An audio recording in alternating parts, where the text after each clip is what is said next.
Hello दोस्तों, नमस्कार। क्या हाल है। आज तारीख है 2 जुलाई, दिन है रविवार। आज बच्चों के स्कूल खुलने का आखिरी रविवार है और आप भी सब परिवार रविवार को सेलिब्रेट करें। और आज जिनका जन्मदिन है, मैरिज एनिवर्सरी है, उनको हार्दिक बधाई। आने वाला साल आपको सफलता दे और देखते रहें सामना न्यूज़ 24। अगर मन करे तो चैनल को सब्सक्राइब कर नोटिफिकेशन के लिए बेल आइकॉन को प्रेस कर दें। दोस्तों, आज हिंदी तिथि चतुर्दशी, आषाढ़ मास शुक्ल पक्ष, ज्येष्ठा नक्षत्र, शुक्ल योग है, चंद्र धनु राशि में है। अभिजीत मुहूर्त 11:52 से और 12:47 तक है। राहु काल सायकाल 5:27 और 47 से 7:09 और 32 तक है। तंबाकू चबाना, गुटखा, बीड़ी, सिगरेट स्वास्थ्य के लिए हानिकारक है। यदि आप प्रयोग करते हैं तो परिवार के लिए छोड़ दें। तो शुरू करते हैं आज के मुख्य समाचार। आज देश दुनिया की खबरें शुरू करते हैं।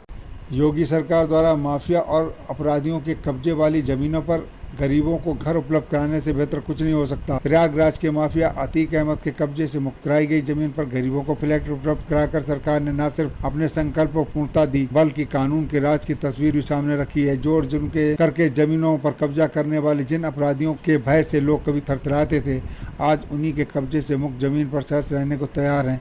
तो इसमें ये निहित है कि लोग अब अपनी सुरक्षा के प्रति आश्वस्त हैं। ये वास्तव में योगी सरकार की ओर सुशासन का दिया गया वो संदेश है जो लोगों को कानून व्यवस्था के प्रति भरोसा दिलाता है और मजबूत करता है। कोई सत्ता यदि अपराधियों और गुंडों को संरक्षण देते तो वे लगाम हो जाते हैं और मनमानी करते, उसका परिणाम ये होता है कि वो मंच पर अपने कुत्तों को ले जा करके उसके नेता से कुत्ते का हाथ मिलवाते। ये भी एक बहुत बड़ी दुर्भाग्य की बात है। उसका बड़ा आर्थिक साम्राज्य खड़ा हो जाता है। लेकिन ये सत्ता जब ऐसे लोगों के खिलाफ खुलकर अभियान छेड़ती है तो उसकी कमर टूटते देर नहीं तक जाना चाहिए। लोग गुंडा बदमाशों को भयभीत देखें। प्रदेश सरकार ने 6 साल पहले अपराधियों के खिलाफ जो अभियान शुरू किया था, उसका परिणाम अब सामने आया। पहली बार अपराधी भयभीत नजर आ रहे हैं और खुद को अपराध छोड़ने के संकल्प के साथ आत्मसमर्पण भी कर रहे हैं। प्रदेश में माफिया व गिरोह के सक्रिय सदस्यों से 35-16 करोड़ रुपए से अधिक की संपत्तियां जब्त की गई। इसमें वे जमीनें भी हैं जिन्हें अपराधियों ने अपने गिरोह के बल पर कब्जाया था। इन जमीनों का सही उपयोग यही है कि उन गरीबों के घर बनाए जाएं और मुख्यमंत्री ने इसकी घोषणा भी कर दी। आने वाले समय में माफिया के कब्जे वाली अन्य जमीनों पर भी बड़े बड़े अपार्टमेंट देखने को मिलेंगे जो कानून व्यवस्था का बड़ा प्रतीक होंगे। रेलवे पुलिस ने ट्रेनों में यात्रियों के मोबाइल चोरी करने वाले एक बाल अपचारी समेत 6 लोगों को गिरफ्तार किया है। उनके पास से चोरी के 55 मोबाइल बरामद किए गए। सभी आरोपी झारखंड के रहने वाले और 2 माह में इस रूट पर चोरी की वारदात को अंजाम देते थे। जीआरपी के अनुसार पुलिस से बचने के लिए आरोपी मोबाइल के पार्ट्स झारखंड के डीलर के जरिए बांग्लादेश भेजते थे। शनिवार को रेलवे थाना प्रभारी रेहान खान ने सर्विलांस से लखनऊ की मदद से प्लेटफॉर्म नंबर 3 व 4 के पश्चिमी छोर पर 5 युवक व एक किशोर को संदिग्ध हालत में खड़ा देखा। पुलिस को देखकर आरोपी भागने लगे। उन्हें दौड़ाकर पकड़ लिया गया। थाने लाकर पूछताछ की गई। पुलिस ने आरोपियों की निशानदेही पर 55 चोरी के मोबाइल बरामद किए हैं। इंस्पेक्टर रेहान अली ने बताया कि पुलिस ने झारखंड जिले के साहिबगंज के थाने 3 पहाड़ निवासी बादल कुमार, शुभम कुमार, अश्विनी कुमार, राज नैनिया और इसी जिले के थाना तंझारी निवासी शमसुर व एक बाल अपचारी को गिरफ्तार किया है। थाना प्रभारी के अनुसार आरोपी झारखंड के शातिर बदमाश हैं। वहां सख्ती बरते जाने पर बरेली में किराए का कमरा लेकर रहने लगे थे और लखनऊ रूट पर चोरी की वारदात को अंजाम देते थे। थाना अंतर्गत एक मोहल्ले के दिव्यांग व्यक्ति ने 5 साल की बच्ची के साथ दुष्कर्म करने का प्रयास किया। पीड़िता की मान्य तहरीर पर पुलिस ने दुष्कर्म और पॉक्सो एक्ट में रिपोर्ट दर्ज कर आरोपी को गिरफ्तार कर लिया। क्षेत्र के मोहल्ले में रहने वाले अनुसूचित जाति के परिवार की 5 साल की बच्ची को शुक्रवार दोपहर दिव्यांग राजकुमार फुसलाकर अपने घर ले गया। काफी देर तक बच्ची के घर नहीं लौटने पर पिता तलाशता हुआ मौके पर पहुंचा तो बेटी को रोता देखकर सन्न रह गया। जानकारी पाकर उसने आरोपी की जमकर पिटाई की। पहले इस मामले में समझौते की कोशिश की गई। बाद में पुलिस को सूचना दी गई और आरोपी गिरफ्तार कर लिया गया। बच्ची की मां की ओर से राजकुमार के खिलाफ रिपोर्ट दर्ज कराई गई। सीओ प्रियांक जैन ने बताया कि बच्ची का मेडिकल परीक्षण कराया गया, स्थिति सामान्य है और उसके खिलाफ रिपोर्ट दर्ज कर ली गई है। उत्तर रेलवे के मुरादाबाद मंडल के अंतर्गत एगमा रेलवे स्टेशन पर निर्माणाधीन लूप लाइन पर इंटरलॉकिंग का काम कराने की वजह से शनिवार को अप और लाइन की 16 ट्रेनों को निरस्त कर दिया गया।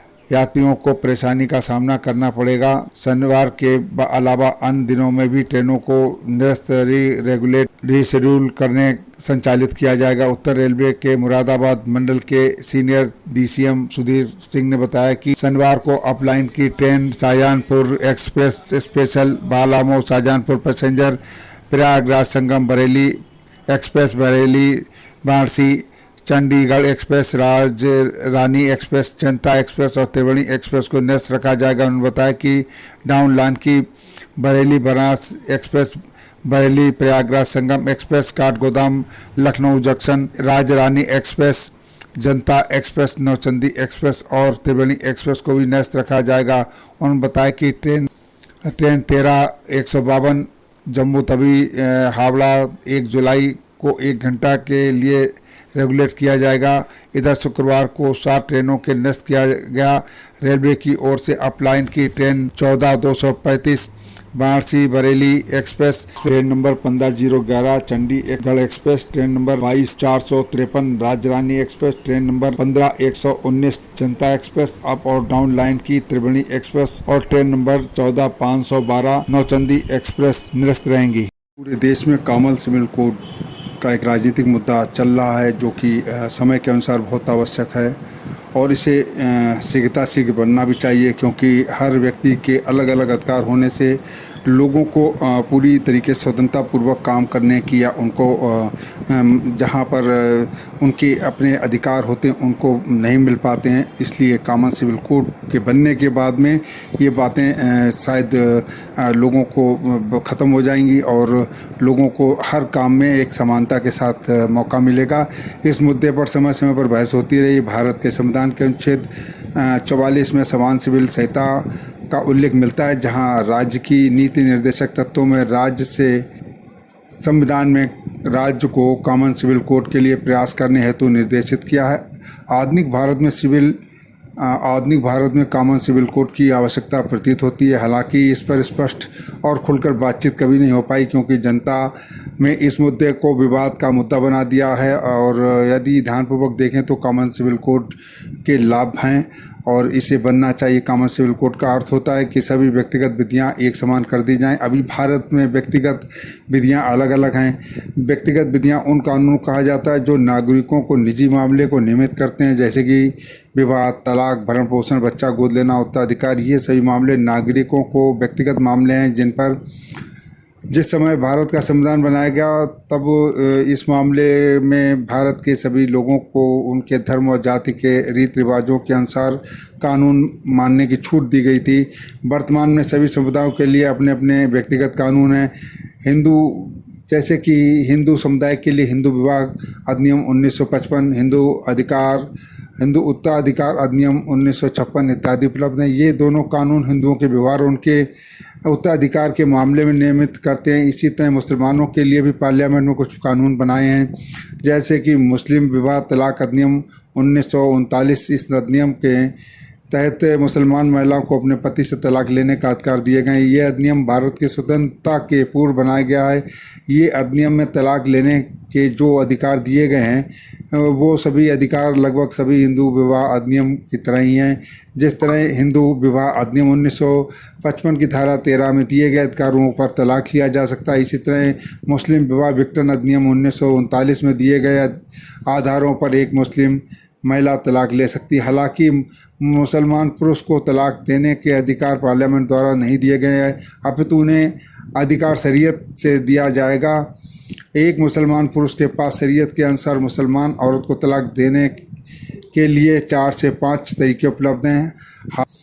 हाल ही में तलाक के विधियत, जिसे 3 तलाक कहा जाता है, को भारत की पार्लियामेंट में प्रतिबंधित कर दिया गया है। अब कोई भी मुसलमान अपनी पत्नी को एक साथ 3 तलाक नहीं दे सकता है और इसे किसी भी न्यायालय द्वारा नहीं माना जाएगा। हालांकि मुसलमान पुरुष को शरीयत में दिए गए अधिकारों के अनुसार तलाक देने में काफ़ी दिक्कत आती है, क्योंकि ऐसी तलाक साबित नहीं हो पाती है। जब तक न्यायालय में तलाक साबित नहीं होता है तब तक तलाक को नहीं माना जा सकता। किसी मुसलमान पुरुष की विवाहित महिला कोर्ट में ये कह सकती है कि उसे किसी भी तरह का कोई तलाक नहीं दिया गया। आजकल कोर्ट के बगैर हस्तक्षेप के तलाक कभी भी मान नहीं किए जा रहे हैं। ऐसे में कॉमन सिविल कोड की आवश्यकता प्रतीत होती है, क्योंकि इस मामले को सभी के लिए एक जैसा संहिता पूर्वक कर दिया जाए तब सारे भ्रम समाप्त हो जाएंगे। वर्तमान में जो कानून हिंदुओं के लिए हैं लगभग वैसा ही कानून मुसलमानों के लिए भी है, लेकिन समझा जाता है कि दोनों कानूनों में अंतर है। अधिनियम के नाम भले भी अलग अलग है, लेकिन उनका मटेरियल अलग लगभग एक ही जैसा है। उत्तराधिकार के मामले में भी न्यायालय लड़का और लड़की को बराबर मानकर चल रहा है। स्त्री पुरुष दोनों को उत्तराधिकार के मामले में समानता दे दी गई है। ऐसी स्थिति में किसी धर्म की के या किसी जाति की कोई भी ऐसी विधि जो स्त्री पुरुष में भेदभाव कर रही है उसे न्यायालय नहीं मान रहा है। विवाह, तलाक, भरण पोषण, उत्तराधिकारी, इन सभी विधियां समस्त भारत के लिए एक तरह से कर दी जाएं, इसे ही कॉमन सिविल कोड कहा जाता है। हालांकि शादी करने के तरीके सभी को अलग अलग मिलेंगे, लेकिन तलाक जैसे विषय एक ही आधार पर होगा। आज भी लगभग तलाक के अधिकार सभी जातियों प्रथाओं में एक जैसे ही हैं। 80% इनमें कोई अंतर नहीं है। कुछ थोड़ा बहुत अंतर मूल मालूम है, वो कॉमन सिविल कोड में ऐसे अंतरों को बरकरार रखा जा सकता है। ये इस तरीके की जो हमारे बीच में मत भिन्नता है उसको समाप्त करना ही कॉमन सिविल कोड कहलाता है, क्योंकि मानव की एक जैसी ही सबकी ज़रूरतें हैं। उन ज़रूरतों को अगर एक कॉमन सिविल कोड के अंतर्गत ले आया जाए तो मैं ये समझता हूँ कि भारत के नागरिकों के लिए ये सबसे अच्छा दिन होगा, और ये एक दूरी जो बढ़ रही है समाज में वो दूरी भी घटेगी।